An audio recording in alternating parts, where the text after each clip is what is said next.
ఇంకోవైపు మరి గవర్నమెంటే 75 కోట్లు పర్ ఎకరం అని చెప్పి లోన్ తెచ్చుకునే ప్రయత్నం చేస్తూ ఉంది. రెండిట్లో ఏది కరెక్టు? అయితే నువ్వు 75 కోట్లన్నా మరి ఆ మార్కెట్ రిజిస్ట్రేషన్ వాల్యూ కూడా పెంచాలి. చుట్టూ కూడా అంతా కూడా 75 కోట్లు ఉంది కాబట్టి 75 కోట్లు స్టాంప్స్ అండ్ రిజిస్ట్రేషన్ వాల్యూ కూడా అంతే అని చెప్పి అదన్నా పెంచాలా. Because otherwise it's loss to the state Exchequer.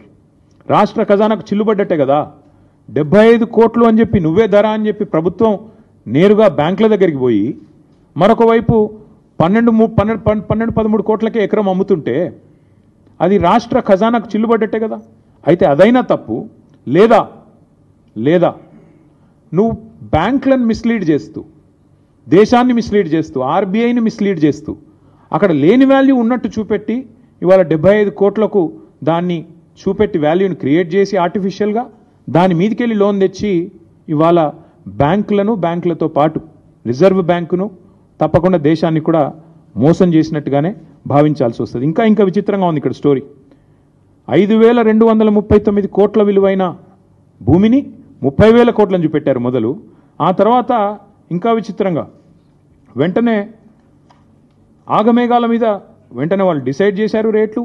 169 కోట్లు ఆ బ్రోకర్కి ఇచ్చినారు. మధ్యలో వెంటనే ఆగమేఘాల మీద 10,000 కోట్ల రూపాయలు బాండ్స్ రూపంలో ఐసిఐసిఐ బ్యాంక్ రిలీజ్ చేసింది. వీళ్ళు తెచ్చుకున్నారు, ఖర్చు కూడా పెట్టారు, కాంట్రాక్టర్లకు కమిషన్లకు ఇచ్చుకున్నారు.